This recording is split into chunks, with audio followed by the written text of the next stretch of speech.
everyone. Okay, so there's a lot to talk about with this chapter. First thing being that it immediately throws an interesting wrinkle into the Dark Star Starshine dynamic by revealing to us that by virtue of Clown still being held prisoner on board the ship, he's the only one among the Dark Stars who's retained his memories of the previous world. And being 100% honest, I kind of forgot the guy was still on board the ship. Like, I had assumed that the Prince crew had airlock shot his ass off into space or something, but no, he was still on board the ship. But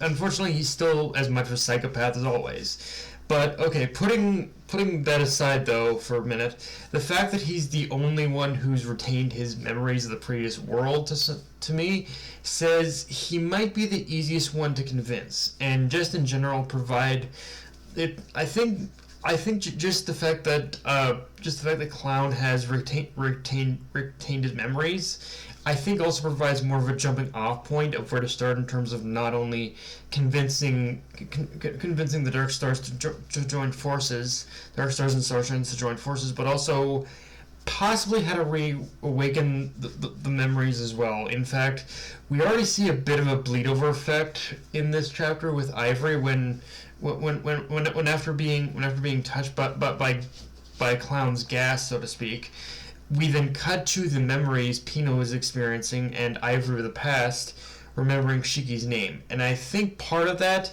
I think part of how this is made possible is because Clown's gas acted as sort of a trigger agent of sorts. When it touched both Pino and Ivory, it allowed memories of the present to kind of seep over into the past. So now it's just a question of how that can bleed over into the present now. And if I had to take a guess, the setup itself does feel like Mashima's going for sort of a near-death route, where when it comes to how Ivory might regain her memories, because with Ivory so close to death and being within Pino's vicinity while this is happening, it might trigger her there might be sort of like a sort of electrical connection effect or something, I don't know what to call it, where it's going to trigger, where being so close in the vicinity of each other is going to I think it is going to trigger something.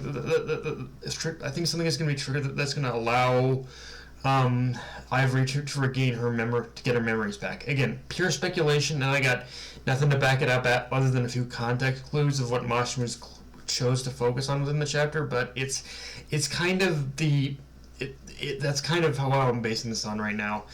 The bigger question, though, is how that's possible while still having her survive, though, because if you believe what Clown is saying, they're pretty much already at death's door, or even more so. Like, what's Mashima going to do with Happy in this situation? Now that we know, like, Clown's gas didn't affect him, like, that's kind of the other wrinkle. I'm like, okay, what are you doing here, Mashima? Because, yeah, like, how, like, what exactly is Happy going to be able to do against Clown, especially considering, as he said, he's not even a robot. So it's like, it in a weird way, the fact that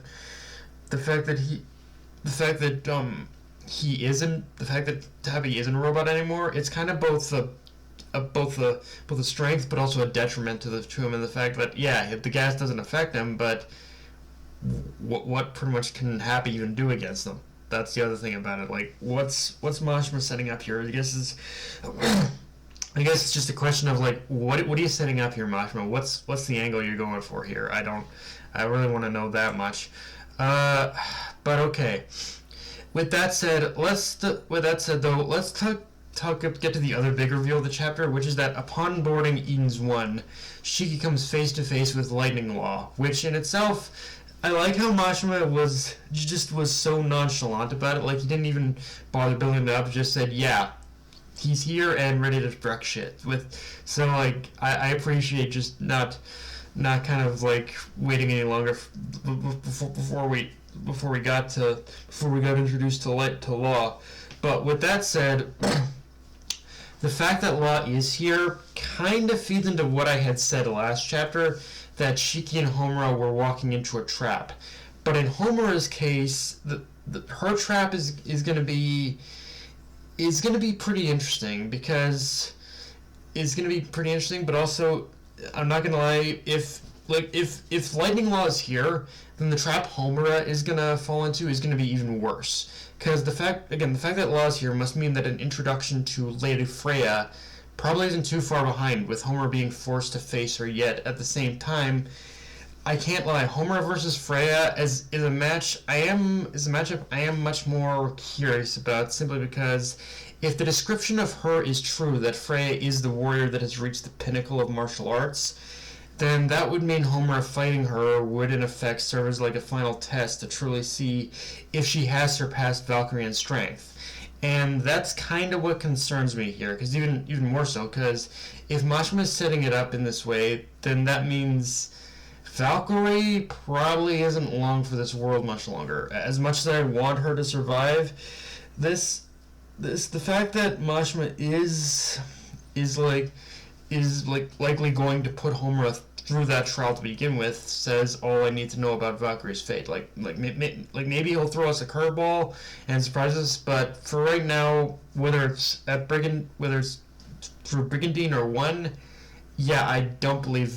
I believe in less now that Valkyrie might live to see the end of the series. Honestly, as much as it pains me to say that. But okay. Honestly, let's talk a little bit more about this whole setup with the Dark Stars to begin with, because I didn't mention this at the start, but the battle of Wizard versus Witch.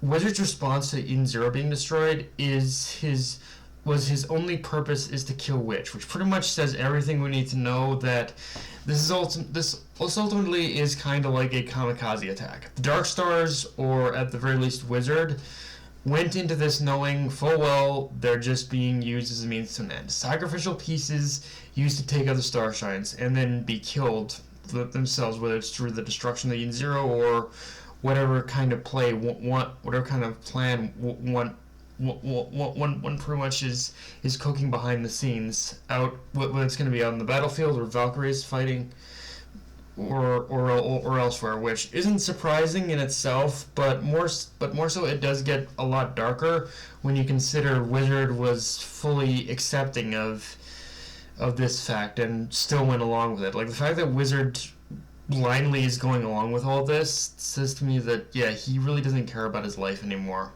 And for me, this is one of those things that, as weird as it is, like when it comes to this all this setup we're getting with this chapter, everything that's being set up, this is one of those things that is honestly kind of frustrating me about Mashima right now, which is to say, because he keeps throwing in all these little contextual wrinkles, it makes it hard to predict where he's taking this, which normally I wouldn't be against, because which normally I wouldn't be against, because I got no problem with a narrative heel turn for Mashima, but because it's also happening against the backdrop of the whole Starshine memory thing, there are naturally going to be certain expectations of how people would like this to play out.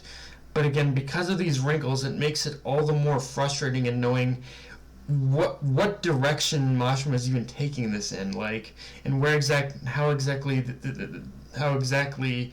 these Starshines are even going to regain their memories, and whether who's even going to survive long enough for that to even happen at this point. And like, don't get me wrong, I have faith in Hermit's ability to stop the bomb to some degree, but there's so much being compiled on top of all of this, which is where my doubts lie. Like, I really want to, I don't want to say like I'm hating the direction we're going with this, but it's like right now it is feeling like we're just kind of lacking something a little bit tangible, like something kind of in order to really really